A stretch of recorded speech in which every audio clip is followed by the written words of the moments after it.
For 26 years, the rebels of Aceh have preferred to die fighting than call themselves Indonesians. They say Indonesia stole their land and their riches and they want it back, whatever the cost. This gun battle was filmed back in August. 2,000 people were killed last year, mostly civilians. This week, a peace deal was signed. But hatred runs deep.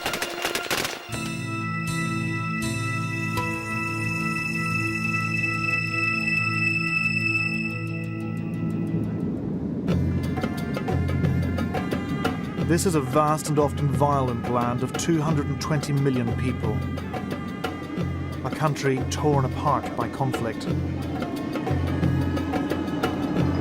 Now that East Timor has got independence, Indonesia faces separatist revolts in Papua, over in the far east of the archipelago, and in the far northwesternmost tip of Sumatra, Aceh. That's where we're heading. For years, the government has tried to keep the rebellious province of Aceh unreported. Its forces stand accused of having waged a dirty war of rape, torture and execution. But after the Bali bomb, the Indonesian authorities gave me a journalist visa. I used it to go to Aceh. The provincial capital seemed peaceful enough, to begin with.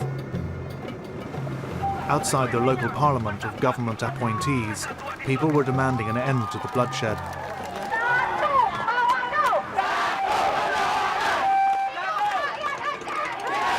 Aceh is rich in natural gas and other resources, but little wealth has reached ordinary people. That's one reason so many have wanted to turn their backs on Indonesia and go it alone. The character of the demonstration has changed quite dramatically here, from a simple demand for a ceasefire to these people shouting for independence and freedom for Aceh. A world away in Geneva, the government was talking to the rebels, but independence wasn't on the cards. The police, the intelligence have just asked for our documents and they want to see our letters to show that we're legally here, but we're being kicked out.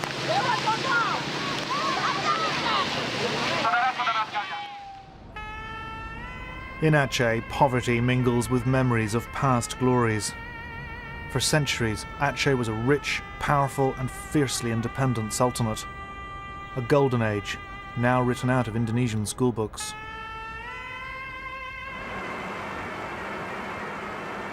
Any perceived threat to the unity of the Indonesian nation has always been firmly dealt with. This is Jufri. He's a very brave but very worried man.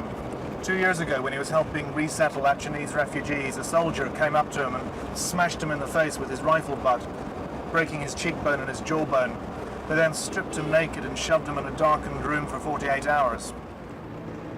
Jufri said his experience was commonplace. That's why he'd become a counsellor for victims of human rights abuse. He took me out of town, into an area largely controlled by the rebels. Roadside sentries watched for Indonesian army and police patrols. Jufri is not a member of the rebels, but his work highlighting abuses by the security forces was dangerous. He was receiving death threats almost daily. 3 of his colleagues were murdered last year. Jufri's explaining to all of these people that the outside world needs to know what's been going on in Aceh, but they're a bit scared to talk, and he's trying to set them at their ease and saying, don't be frightened, talk from your heart and tell us your stories. And they did. Abdullah, rice farmer, shot in both legs by an army patrol without warning, just feels anger, hatred, he says. Ralia, bullet through the knee while harvesting in a paddy field. Already widowed, now unable to work. Fatima, her daughter. It's hard for us now, she said. Sharifa, village school teacher, and her 21-year-old best friend, Eka. Both mothers of fatherless children. Sure, soldiers got jumpy patrolling in rebel territory, but terror like this was hard for these people to forgive. Shared pain had strengthened their feeling of being Achenese rather than Indonesian. Well, these two more incredibly sad stories. Sharifa here, her husband had gone to the coffee shop and the mobile police came past and just shot him dead at noon. And Eka here, She went to her mother's house one night, and she came back in the morning, and she was pregnant at the time. Her husband had disappeared. That was 8 months ago, and he's never been seen since. The child's since been born. Assalamu alaikum. Jonathan. Some just go numb inside, shut down completely, like 27-year-old Dharmawati.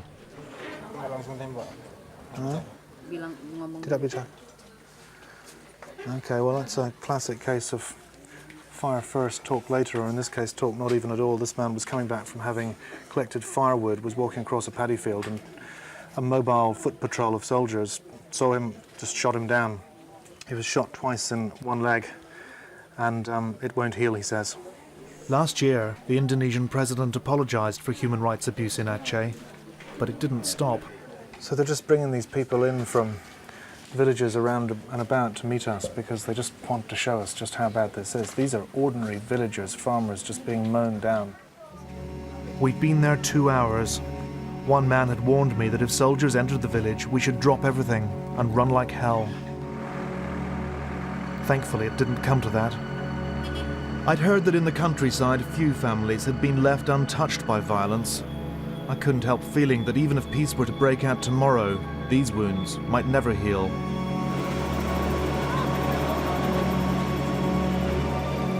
Another day, another demonstration. This time, farmers were demanding the government do something about poverty. This place had the feel of a very unhappy colony. We pulled up just short of police headquarters. We think we may have been able to negotiate our way in to see the British academic Leslie McCullough, who's held in the police station just down here. She was arrested 6 weeks ago for violating her tourist visa.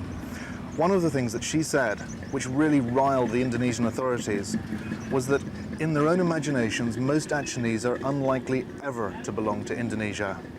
In their minds, they'll always be elsewhere. Dr. McCullough is a university lecturer, an expert on Asia and an authority on Aceh.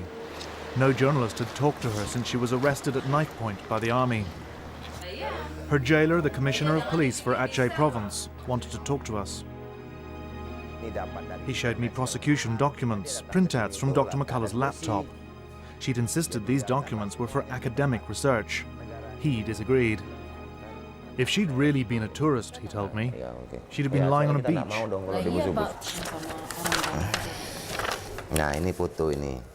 A photograph. It's a stone bench apparently splattered with blood. Dr. McCullough, he said, claimed the army used it for torture. I tell you the truth, he said. She's lying. Okay, here we go. This could be interesting.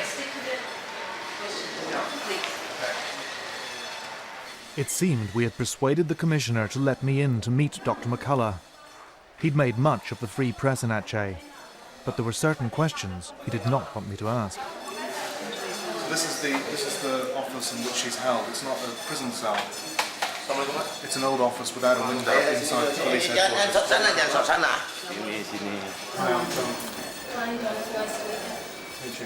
Dr. McCullough and the American nurse she was arrested with could face 5 years in jail if convicted. Their trial resumes next week. So, Leslie, look, what's really important here is that we've been told to stick to a very, very strict list of 7 questions, which I've already given him. It does not leave room for manoeuvre, and I believe that some people's safety is at risk if we diverge from that. Yeah. So, the first question that I had on my list to ask you is, why were you arrested? We were stopped in a sweeping operation by the army. We were arrested because we tried to protect our bags. They tried to open them without our permission, and we got into a fight with them basically. And they brought in some BRIMOB, some of the mobile police brigade, and things turned pretty ugly, and we were taken away to a local police station. The police chief constantly interrupted. Hurry up, he said. Get on with it. Lima minute. The next question is, has your experience here changed your views? It's only confirmed my suspicions and what I already knew based on previous research and concrete evidence that I've gathered over several years, and it's made me more angry on behalf of the Acehnese. and what happens to them here in Aceh. If you had the opportunity to make a statement to the Indonesian government, what would you wish to say? They must listen to what the Acehnese want, and what they're doing is heightening, by pursuing a military or security solution here, is heightening the sense of fear, the victim and revenge mentality that is perpetuating the problem here. Okay, so look, he took notes on what was said in that interview, and they're just checking it past the commander here. Some say Dr. McCullough got too close to the rebels. Others suspect she got too close to the truth. Every human rights report I'd read about Aceh said the police and the army tortured those suspected of links to the rebel Free Aceh movement, or GAM as it's known. It's quite late in the evening, and we've just received a telephone tip-off that 6 young men, suspected by the police of being members of GAM and accused of planting a bomb, have been released from police custody after several days. Their lawyer wants us to come and meet them.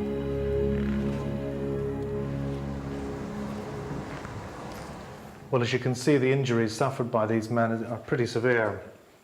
They're all terrified for their lives. We've had to conceal their identities because there are many cases in the past of people being picked up again by the police and beaten again. Could he tell us what actually happened? Kamu bisa cerita sedikit kenapa? Dipukul. He was beaten. Pakai kayu, pakai papor senjata. And how long did this go on for? Berapa lama ini? 10 hari. 10 days. Okay, this guy was beaten for 10 days with wooden blocks, rifle butts, and bits of steel, metal, yeah? And burned by cigarettes and dripping plastic. And he was blindfolded throughout. This was in interrogation. They had all been accused of being members of GAM, having been found sleeping in a mosque in a town called Lok Sumawe. Indonesia has signed the United Nations Convention Against Torture, but a recent UN report was damning. In Aceh, it said, the police and the army not only tortured, but did so with impunity.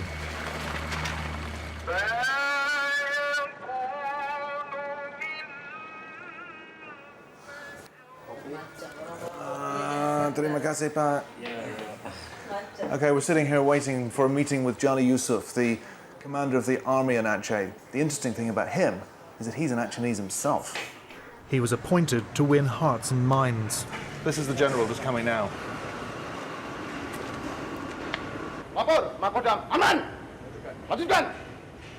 He's in command of around 25,000 troops, maybe more, who are up against perhaps 5,000 GAM guerrillas. Pagi. Good to meet you. I was invited for curry lunch in the officers' mess. Karaoke was on the menu too.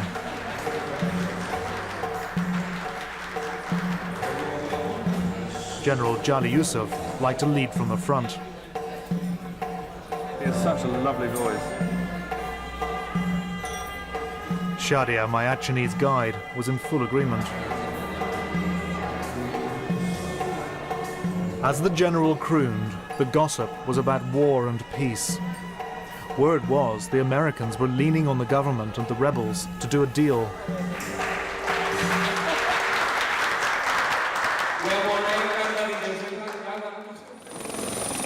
Outside the officers' mess, there was still a war going on. The general wants to take us down to the town of Lok Sumawe, which is where ExxonMobil is based. We were headed for the gas fields that make Aceh such a valuable prize. If I'd gone by road, I'd have hit dozens of checkpoints, which, even with my journalist visa, could have spelled trouble. But luckily for me, the general wanted to visit his garrison, and I now had a high-level military escort. Below, just paddy fields and poverty. No hint of Aceh's wealth down there. You wouldn't have guessed that this place was actually rich. The general seemed relaxed enough. The rebels in Lok Sumawe had only managed to shoot down one army helicopter. The garrison town loomed out of the monsoon, ExxonMobil facilities clearly visible. I set out in an armoured Land Rover for a tour of the gas pipeline. Last year, GAM forced ExxonMobil to shut down operations for 4 months. Now more than 3,000 troops guard the complex. In America, a human rights group has filed a lawsuit accusing ExxonMobil of doing nothing to halt troops killing, torturing and raping local villagers. The company denies this allegation. It says it strongly condemns human rights abuse. Back at the garrison, flags flew at half-mast. A soldier had just been shot dead by the GAM. I'd heard whispers a new offensive was underway, designed, I presume, to concentrate minds at the peace talks in Geneva. General Jali Yusuf had finished meeting his commanders. It was my chance to question him. General, during your time commanding the troops here, very serious human rights abuse was documented. There was documented torture, rape, disappearance, murder, and some human rights groups say that that continues to today. What's your response to those allegations? As an Achenese, the general has to watch his back. He has many enemies, even in the army. Well, very frank answer there. The general admitted to the fact that there have been human rights violations in the past and even that they continue today, but he says it's just not like you hear on the news. There aren't any disappearances. I don't send my soldiers into the field and order them to do that sort of thing.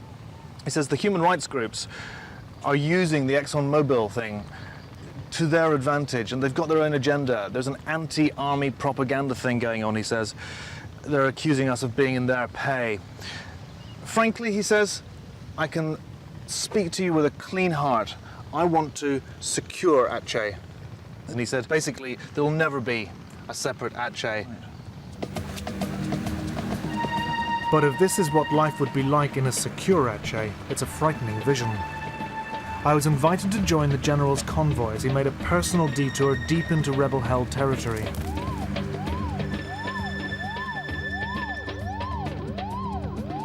Unlike most of his troops, who come from all over the Indonesian archipelago, the general grew up in an Achenese village. He's a son of the soil, as they say here. Now, he was on a private pilgrimage to his father's grave. There'd been no big welcome, but this unhappy homecoming was his way of asserting that he wouldn't be intimidated by the rebels. With the graveyard perimeter of his home village staked out by edgy soldiers, I reckon the general knew in his heart that he was far from winning the hearts and minds of his people.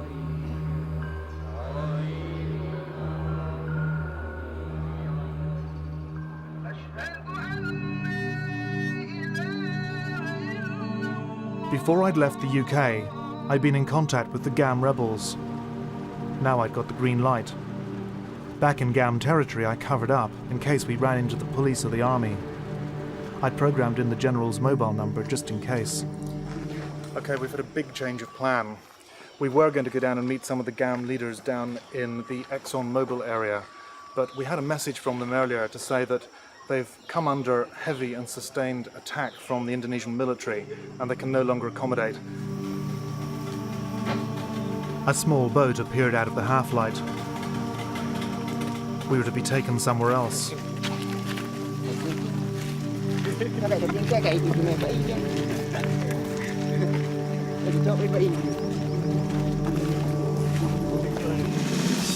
I had no idea where we were going or who we'd meet when we got there. We were warned to be careful what we filmed. The plan was to keep us in the dark, literally. Be safe, someone said. Inshallah, I heard from behind me. God willing.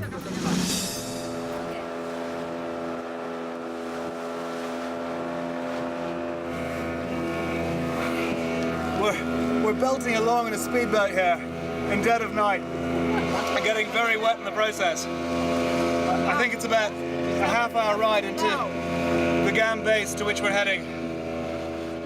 In the event, our trip took a lot longer.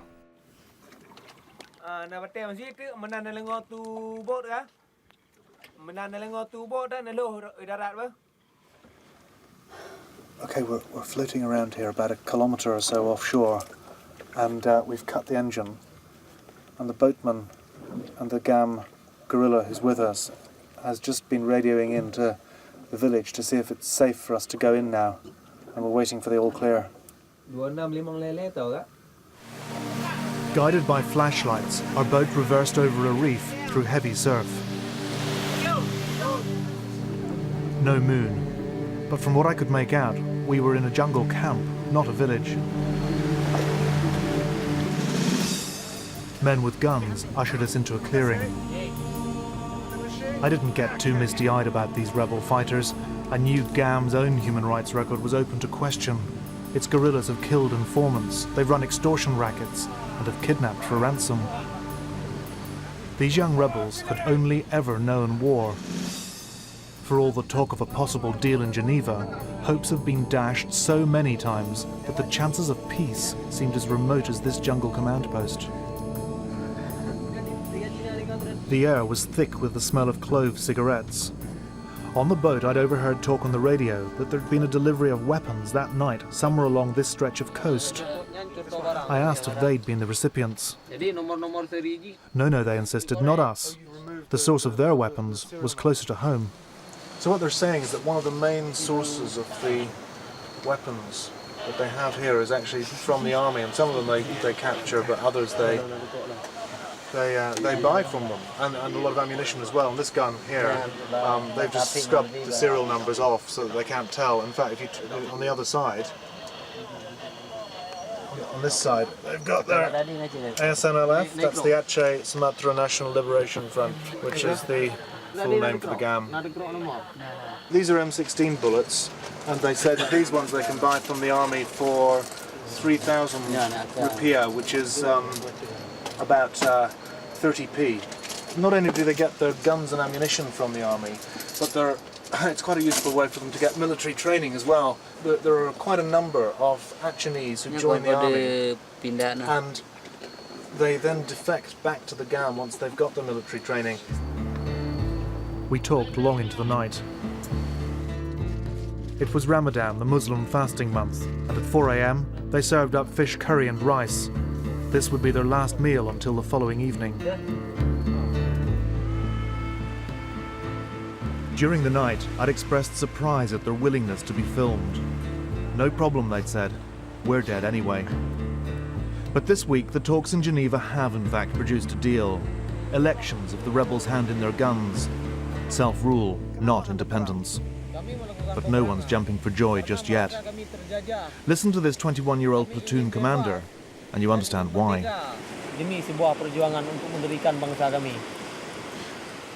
He says, we want to be free, we want to be independent, and we do not want to be occupied by Indonesia. He says in matters of injustice, human rights, economy, all these things, we just do not want to be part of them, we don't feel part of them. And we are prepared to take any risk, even if we have to die for our dignity and for the people of Aceh. The Acehnese rebels have done what countless others are doing across the globe. They've carved out an identity they believe offers a sense of belonging in a hostile world. It's why, as the 21st century begins, there are so many civil wars.